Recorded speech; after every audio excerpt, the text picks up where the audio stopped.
Hey everyone, welcome back to my YouTube channel Tale of Togetherness. আজকে আমি আপনাদের সঙ্গে এমন এক জায়গার কথা শেয়ার করতে চাই যা আসলে আমাদের প্ল্যানেট আর্থের একটা অবিস্মরণীয় রত্ন। ইয়েস, আমি কথা বলতে চাইছি ইয়েলোস্টোন ন্যাশনাল পার্ক নিয়ে।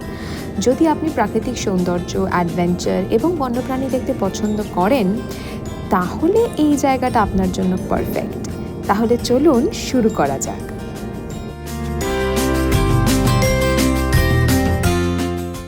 ইয়েলোস্টোন ন্যাশনাল পার্কের অবস্থান আমেরিকার 3টি রাজ্যে, ওয়াইওমিং, মন্টানা এবং আইডাহো।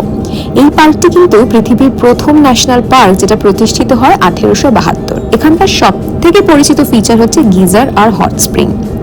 আপনি কি জানেন ইয়েলোস্টোনে প্রায় 1000-এর বেশি গিজার আছে?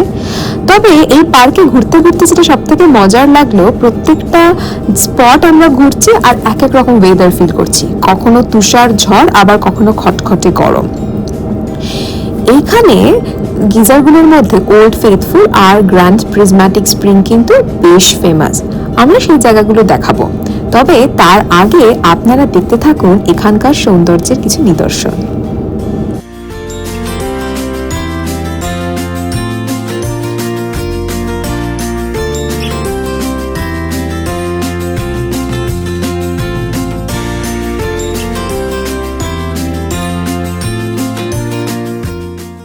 আপনি যদি ন্যাচারাল বিউটি আর অ্যাডভেঞ্চার এগুলো পছন্দ করেন তাহলে ইয়েলোস্টোন একদম পারফেক্ট। এখানে হাইকিং, ক্যাম্পিং এবং নদীতে কায়াকিং এইসব তো করতেই পারবেন, আর তার সঙ্গে বন্যপ্রাণীদের কিছুটা দেখাও পাবেন।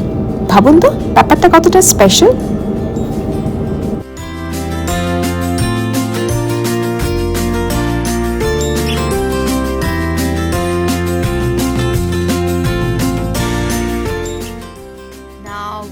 Mammoth Hot Spring and let's see. Mammoth Hot Spring ইয়েলোস্টোনের কিন্তু বেশ ফেমাস একটা স্পট। তবে আইডিয়াল টাইম হচ্ছে জুন টু সেপ্টেম্বর, যখন আপনি এখানে তামা রঙের যে খনিজ স্তর সেটা দেখতে পারবেন। যেহেতু আমরা অক্টোবরের শেষের দিকে গেছিলাম তাই এর ভিউটা একটু ডিফারেন্ট ছিল। তবে যাই বলুন না কেন, জিনিসটা কিন্তু দেখার মতো।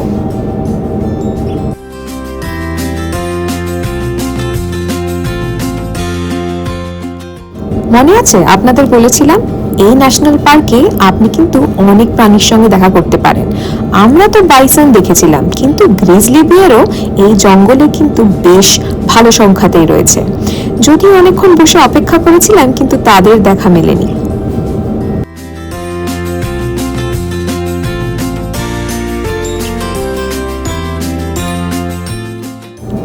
এই স্পটটার নাম ইয়েলোস্টোন গ্র্যান্ড ক্যানিয়ন। হ্যাঁ, বেশ অনেক উঁচুর থেকে আপনাদেরকে ভিউটা দেখাচ্ছি। তবে একটু পরে আপনি দেখতে পারবেন এর ডান দিকে একটা খুব সুন্দর ঝর্ণা রয়েছে। আর আমাদের আনচান মন চাইছিল আমরা ঝর্ণাটাকে আরো কাছ থেকে দেখি, আর তাই আমরা নিচে নেমে গেছিলাম। আপনাদের ভিউ দেখেছিলাম ওই ওপর থেকে। দেখতে পাচ্ছেন একজন মহিলা ওখানে দাঁড়িয়ে আছে। তাহলে বুঝতেই পারছেন যে আমরা কতটা নেমেছি আর কতটা উঠতে হবে। তাহলে আমাদের অবস্থাটা ভাবুন।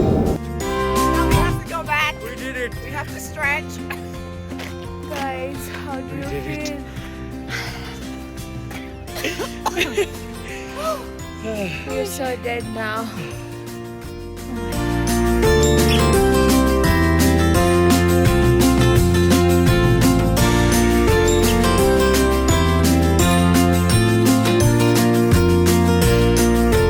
আমরা এখন চলে এসেছি সালফার ক্যালড্রনে, যেটা pH হচ্ছে 1, that means it's very acidic. আর এই অ্যাসিডিক pH-এ যদি আমরা কিছু একটা ডুবাই তাহলে কি হবে বুঝতেই পারছেন তো। এই জায়গাটার নাম মাড ভলক্যানো। আসলে এটি একটি সক্রিয় গিজার ফিল্ড। এখানে কিন্তু ভূগর্ভস্থ তাপ প্রবাহ এবং গ্যাসগুলি মাটির ওপরে উঠে আসছিল। আর এই গ্যাসগুলি ছিল অ্যাকচুয়ালি সালফার ডাইঅক্সাইড। গন্ধটা কেমন জানেন তো? ডিম পচে গেলে যেরকম একটা অদ্ভুত গন্ধ বেরোয়, সেই রকম। হাঁটতে হাঁটতে আমরা এখানে যাচ্ছি।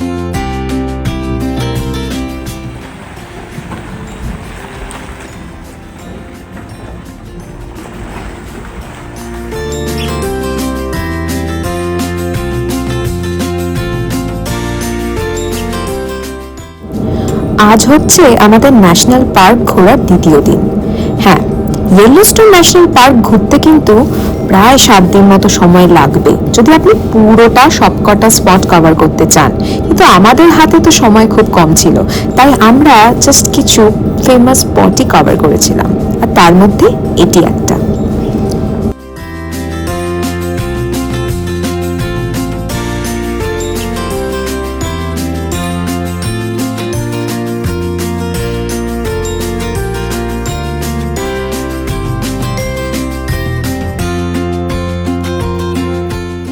আমরা এখন আছি মিডওয়ে গিজার বেসিনে, আর এরপরে আমরা যে জায়গাটা দেখব সেটা হচ্ছে গ্র্যান্ড প্রিজম্যাটিক স্প্রিং। দূর থেকে তো দেখে খুব সুন্দর লাগছে, এবার সামনে গিয়ে দেখার পালা।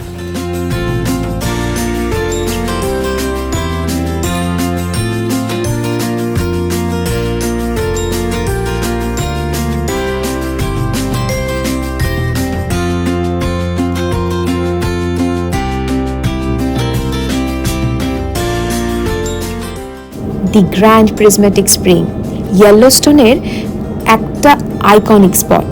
অসাধারণ রঙের বৈচিত্র্য, কিছু খনিজ এবং কিছু থার্মোসেন্সিটিভ ব্যাকটেরিয়া উপস্থিতির থেকে কিন্তু এই জায়গাটা তৈরি, তাই ইয়েলোস্টোন গেলে এই জায়গাটা কিন্তু অবশ্যই যাবেন।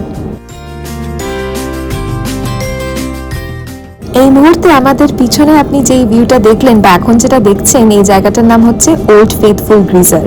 প্রায় 90 মিনিটস পর পর এটা ভূগর্ভ থেকে জল তোলে এবং পৃথিবীর বেশ কিছু জায়গায় এর অবস্থান রয়েছে। আর লাকিলি আমরা একটা জায়গা অলরেডি এক্সপ্লোর করে ফেলেছি, আর নেক্সট জায়গাটায় যাচ্ছি সেটা একবার ভিউটা দেখুন।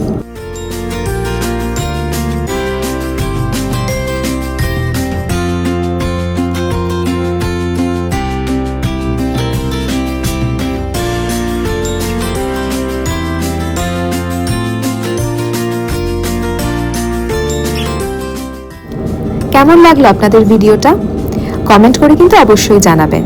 ইয়েলোস্টোন ন্যাশনাল পার্ক না ঘুরলে পৃথিবীতে যে এরকম একটা সুন্দর জায়গা এক্সিস্ট করে আমি জানতাম না, তবে ইয়েলোস্টোনের প্ল্যান গরমকালে করলে বেশি ভালো। আমাদের ঘোরা এই পর্যন্তই ছিল। ভিডিওটা ভালো লাগলে লাইক করবেন, আর সকলে খুব ভালো থাকবেন। সবাইকে ধন্যবাদ।